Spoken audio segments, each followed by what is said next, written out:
Now, the annual UN General Assembly meeting is also an annual meeting for protesters. As the heads of state from across the world meet in New York, there are a series of protests that are currently underway outside the UN headquarters in New York. And WION has been there tracking all these latest developments as various advocacy groups from an array of nations have been protesting for the past 4 days, each raising concerns about issues that persist back in their countries. And WION's executive editor, Palki Sharma Upadhyay, sends us this report on this annual ritual of protests that coincide with the UNGA.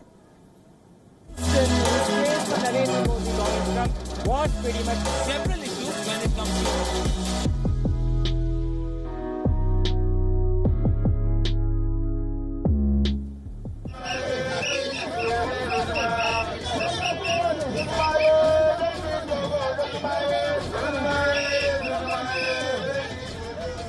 Diplomacy is usually a quiet, dignified, bureaucratic affair. And as diplomats and leaders from across the world meet at the United Nations General Assembly, barely 50 meters from the UN building, you have this noise, I should call it, and a lot of action. These are protesters from every corner of the world, people who have espoused certain causes, people who believe that their voice needs to be heard and heard more prominently. And they're here with banners, they're here raising slogans, singing songs, with posters, and they represent causes, very diverse causes. We've seen protests on climate change, we've seen protests on Balochistan, there are people who are talking about the Korean Peninsula, there are people who've come from the South American countries who are raising their points here, and these are the unheard voices of the United Nations. These are people who believe that this is the best platform for them to be heard.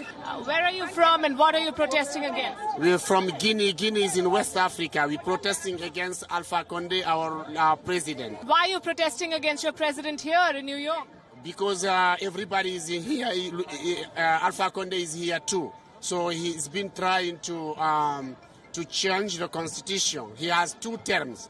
That's coming to an end in 2020. And he has a hidden draft for a new constitution in order to remain in power forever.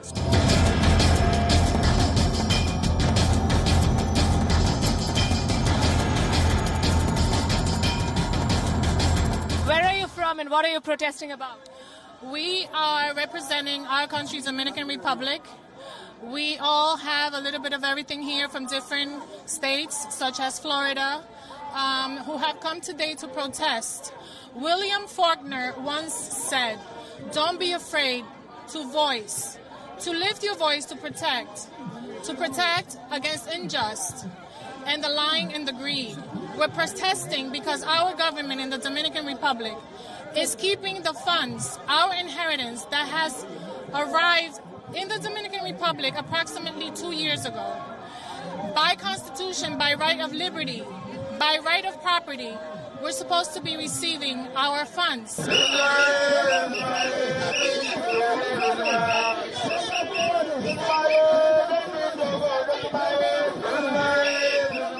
are you from and what are you protesting? Togo, West Africa.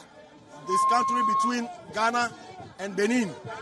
Okay, we're protesting against the steal of the power in our country. Since I was born, this is 35 years now, I've never known any president beside Nyasimbe. Only them can be president. And this is 52 years now. How many years have you been protesting at the UN? 53 years now. UN. Right now, this is my fourth time. I've been protesting against this situation. We have to keep trying because they have guns. We don't. We're only fighting with bare arms. So that the only thing we have is our voice. No school, no hospital, nothing. No work for the young people. We suffer too much.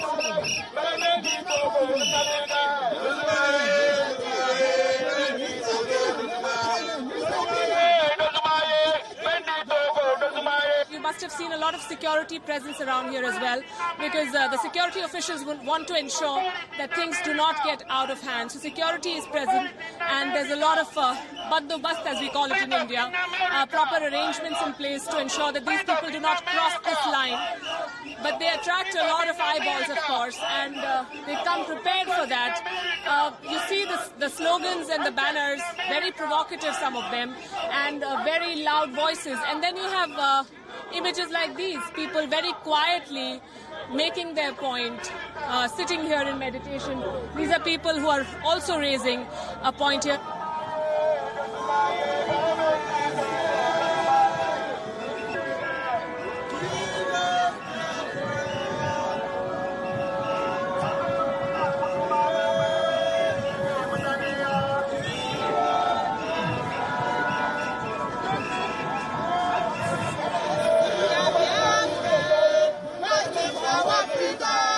And across the street, let me walk you down here, you see such people, such protesters, and these, many say, are the unheard voices of the United Nations. Every year these people gather here to raise their voice. Some of them end up being heard.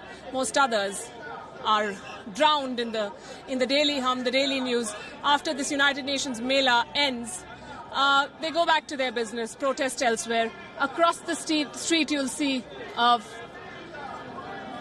scores of protesters gathered, and they come here in the morning, camp here all day, and hope that somebody will pay attention to their cause, to their grounds. This is Palki Sharma Upadhyay reporting for WION World is One at the United Nations General Assembly in New York. What pretty much several issues when it comes to